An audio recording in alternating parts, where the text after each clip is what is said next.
want to talk to you a little bit about what's going on in Colorado politics and in Colorado government. I'm not going to spend a lot of time, or really much of any time, talking about what's in Washington, because if you don't figure out that what's going on in Washington is headed 180 degrees in the wrong direction by now, nothing I'm going to say in the next 20 minutes is going to open your eyes. But I do have one little story that I want to tell you. You know, President Obama, when they were getting ready to push health care down our throats, was out doing these little press events to try to illustrate how good Obamacare was going to be for various sectors of the population. And one day he was back in Illinois, and they went out to a dairy farm, and they were doing a media event. And so he's standing there on the dairy farm, and he gets done with his presentation on Obamacare. Keeps swatting these doggone flies away, and when he gets done, he thanks the farmer for helping out and making his farm available. And he says, "But what's the story with those doggone flies? Can't you do anything about it?" And the farmer's kind of a little bit embarrassed. He says, those are circle flies, and they've been here for a long, long time. He says, well, President Obama says, well, why do you call them circle flies? And the farmer hesitates a little bit. Again, he's kind of embarrassed. He says, well, Mr. President, it's because they circle around the back end of a horse. The president looks at him and says, excuse me, but did you just call me a horse's rear end? And the farmer says, no, Mr. President, I would never do that. But it's pretty tough to fool those flies.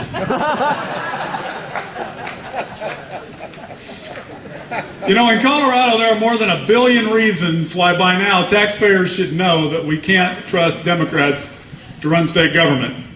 The Democratic governing monopoly that we've had for almost 4 years now has done more in just those 4 years to carve gaping loopholes in our state constitution's Taxpayers' Bill of Rights, TABOR, than 2 previous governors and hundreds of legislators from both political parties did in the 12 years before them.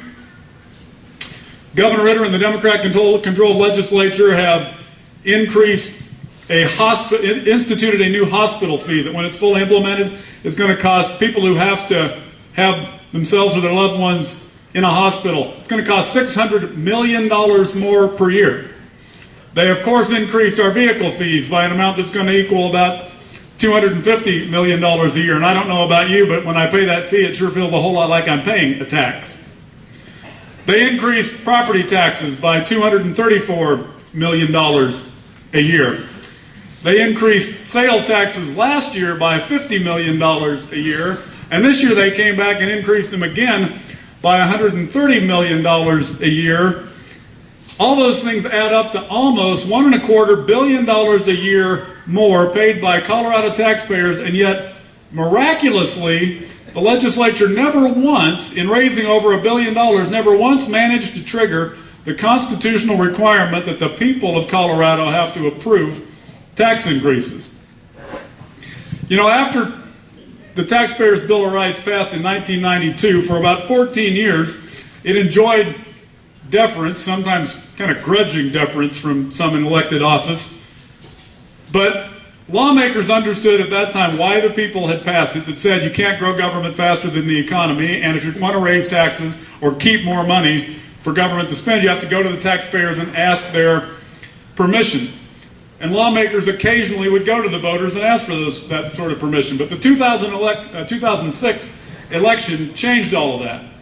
It changed it because it elected a new Democrat monopoly in both the legislature and the governor's office, and it was a monopoly that had a fundamental disagreement with TABOR's rationale, which was to reasonably limit the growth of government.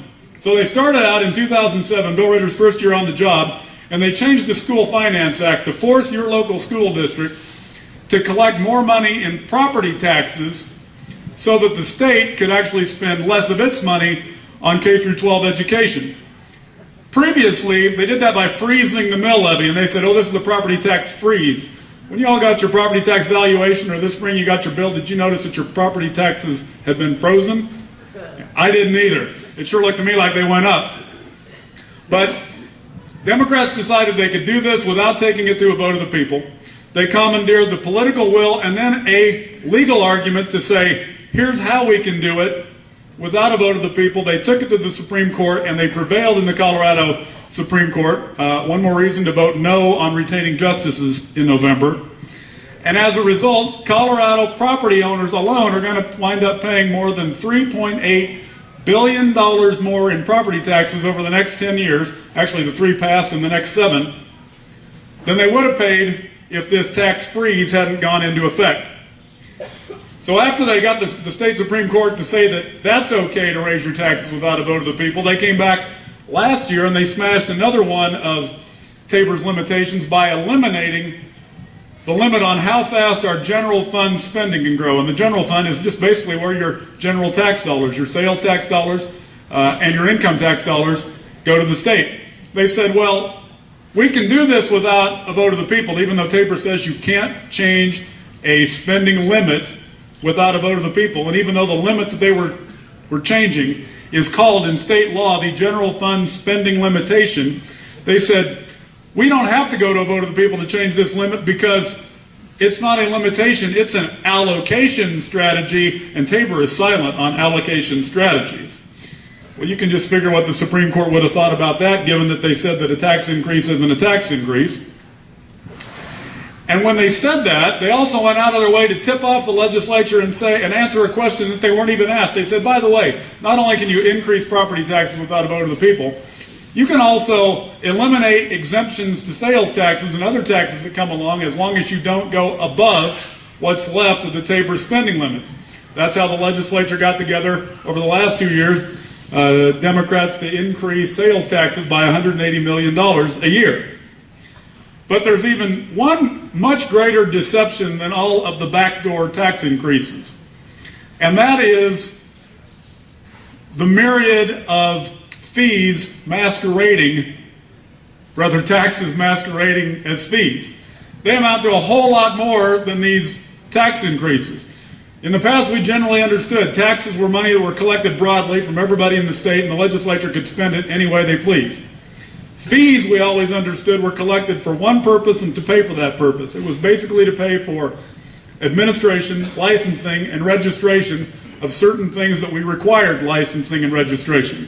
But when Governor Ritter came along, he came up with a much more liberal definition of a fee. In fact, one day on Mike Rosen's program, he explained, in justifying the vehicle fee increase, he explained that all that was necessary for something to be a fee instead of a tax was a direct relationship, those were his words, between the payer of the fee and the government activity that's being funded. So he said, vehicles drive on roads and bridges, we're going to take money from vehicle registration and spend it on roads and bridges. Under that loose definition, it's pretty hard to understand how he couldn't turn around and put a 10-cent a gallon fee on gas at the pump every time you fill up, so long as he's spending it on roads and bridges, and do that without a vote as well. But then they went even a step further on this hospital fee. The hospital fee, which you probably haven't heard a whole lot about, and which the legislature specifically wrote, and when I say the legislature right now, remember it's controlled by Democrats, so sometimes I may say legislature rather than Democrat legislature, but almost all of these things were done on a party line vote, and we need to keep that in mind.